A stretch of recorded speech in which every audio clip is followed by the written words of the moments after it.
Microsoft word पे text और image को आपस में सेट करने की मुख्तलिफ 2-4 बेसिक सेटिंग्स होती हैं। आज की वीडियो में हम वही देखेंगे। ये मैंने माइक्रोसॉफ्ट वर्ड के एक डॉक्यूमेंट रेडी कर के रखा हुआ है। इससे पहले कि मैं डिटेल्स में जाऊँ, पहले मैं आपको बता दूं कि जो टेक्स्ट और इमेज की सेटिंग्स होती हैं ये बेसिकली 2 जगह से एक्सेस की जा सकती हैं। एक तो इमेज जैसे ही आप पेस्ट करते हैं तो उसके साइड में ये ऑप्शन आ रहा होता है जिस पे आप हवा करेंगे या तो इस पे लिखा आएगा लेआउट ऑप्शंस। आप क्लिक करेंगे तो सारे ऑप्शंस खुल जाएंगे। दूसरा, इसको एक्सेस करने का तरीका ये होता है कि जब आपने इमेज को क्लिक किया हुआ हो तो ऊपर यहाँ पे पिक्चर टूल्स पे फॉर्मेट का टैब आ रहा होता है। आप इसको क्लिक करेंगी तो पूरा ऑप्शंस खुल जाएंगे। इसमें से ये जो ऑप्शन है ना रैप टेक्स्ट का, इसमें भी वही सारे ऑप्शंस आपको मिल जाते हैं तो जो इस लेआउट ऑप्शन में होते हैं। तो चाहे आप इधर से करें या इधर से करें, ऑलमोस्ट सेम ही बात है। चलें हम लोग देख लेते हैं। अच्छा, अभी हम जब कोई भी इमेज पेस्ट करते हैं तो वो उमूमन इन लाइन विद टेक्स्ट के ऑप्शन में पेस्ट होता है, यानी जहां आपने कर्सर रखा हुआ होगा वहीं पे पेस्ट हो जाएगी पिक्चर, और ये मूवेबल भी नहीं होती। सबसे पहली सेटिंग जो इसके लिए उमूमन करी जाती है वो ये है कि इसको इन फ्रंट ऑफ टेक्स्ट ले आते हैं, तो इसमें ये आराम से जहाँ चाहें आप इसको मूव अराउंड कर सकते हैं। इसके अलावा कुछ सेटिंग्स हैं जिससे आप मुख्तलिफ़ किस्म की इफ़ेक्ट्स क्रिएट कर सकते हैं। जैसे अगर फ़र्ज़ करें ये मेरी इमेज है जो कि पूरी बॉक्स शेप में नहीं है, और इसको अगर मैं इसमें ये करूँगी टाइट, तो ये बिल्कुल इमेज के साथ साथ देखें सारा टेक्स्ट उसके साथ साथ मूव अराउंड कर रहा है।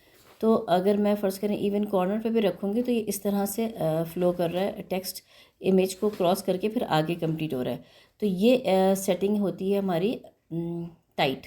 ये यहाँ से भी आपको मिल जाती है रैप टेक्स्ट में टाइट सेटिंग, ठीक है। अच्छा, दूसरी एक और सेटिंग है जो कि स्क्वायर सेटिंग कहलाती है। ये भी यहाँ से मिल जाएगी आपको। यहाँ पे मैंने ये स्क्वायर प्रेस किया, ये बिल्कुल कम्प्लीटली स्क्वायर हो गया, ठीक है। और ऐसी इमेजेस जो कि स्क्वायर फॉर्म में वो तो ऑटोमेटिकली हो ही जाएंगी, लेकिन अगर ऐसी कोई इमेजेस जैसे ये ऊपर वाली एग्जांपल है, अगर आप इसमें लेट से मैं आपको करके दिखाऊँ, मैं इसमें स्क्वायर प्रेस करती हूँ तो ये सारा का सारा टेक्स्ट उस तरफ चले जाते हैं, और ये चाहे मैं जिस तरह भी फ्लो करूँ ये स्क्वायर फॉर्म में ही रहेगा। इसका टेक्स्ट की रैपिंग यानी टेक्स्ट इसके इर्द गिर्द रैप होगा। तो मैं इसमें यही रहने देती हूँ लेट्स से टाइट, और यहाँ पर मैं कर देती हूँ बॉक्स। सिमिलरली यहाँ पर मेरे पास एक इमेज है, इसकी भी मैंने बैकग्राउंड यहाँ से कलर से ट्रांसपेरेंट कलर से इसकी बैकग्राउंड को ट्रांसपेरेंट कर दिया था। जेपेग अगर इमेज हो तो उसको आप इस तरह से काइंड ऑफ पीएनजी फॉर्मेट में कन्वर्ट कर सकते हैं बैकग्राउंड को ट्रांसपेरेंट करके। तो अब अगर मैंने इसमें टाइट सेटिंग की हुई है, आप देख सकते हैं मैं जहाँ जहाँ इस इमेज को ले जाऊँगी साथ साथ इसके फ़्लो करता जाएगा टेक्स्ट। तो ये इफ़ेक्ट आता है हमारा इससे टाइट सेटिंग से, ठीक है। यहाँ पे अगेन मैंने स्क्वायर सेटिंग की हुई है, वैसे भी इमेज भी स्क्वायर था तो यही सेटिंग पॉसिबल हो रही थी। अच्छा, एक और सेटिंग है, ये इमेज है और टेक्स्ट ऊपर आ रहा है, ठीक है। ये हमें इफेक्ट कैसे हासिल होता है, ये इस तरह बिहाइंड द टेक्स्ट, यानी इमेज आपका टेक्स्ट के पीछे चला जाएगा। ये देखें मैं अपना टेक्स्ट आराम से मूव अराउंड कर सकती हूँ और टेक्स्ट उसके ऊपर है, इमेज पीछे है, बिहाइंड द टेक्स्ट है, ठीक है। अगर आपको कभी कभी ज़रूरत पड़ती है इस ऑप्शन की तो आप कर सकते हैं। एक और इम्पॉर्टेंट सेटिंग है टॉप एंड बॉटम। ये वाली जो सेटिंग है ना, मैंने यहाँ पर टॉप एंड बॉटम ली हुई है। ये उमूमन अगर हेडर लगाना होता है अपने पेपर पे तो बहुत यूज़फुल रहती है कि सारा टेक्स्ट आपका इसके नीचे ही फ्लो करेगा, इसके साथ आपको डिस्टर्ब नहीं करेगा।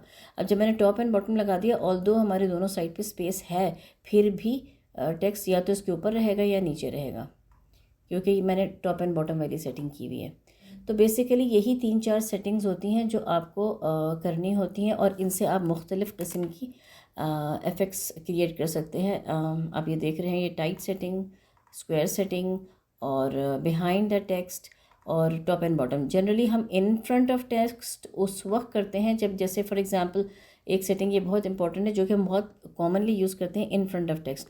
वो हम इसलिए यूज़ करते हैं जैसे फॉर एग्जांपल आप टेबल में फ़र्ज़ करें इमेजेस सेट कर रहे हैं या कहीं आपसे इमेज सेट नहीं हो रहा ठीक से, तो बेस्ट ऑप्शन उस वक्त ही होती है आप इन फ्रंट ऑफ टेक्स्ट कर लें ताकि अपने हिसाब से मूव अराउंड कर सकें उस चीज़ को। लेकिन अगर आपने उसको टेक्स्ट के साथ सेट करना है तो always you should know these option, square या टाइट या बिहाइंड द टेक्स्ट, जो आपको सूटेबल लगता है। सो फिर मिलेंगे इंशाल्लाह किसी और टिप्स ट्रिक्स के साथ नेक्स्ट टाइम। टिल देन अल्लाह हाफिज़।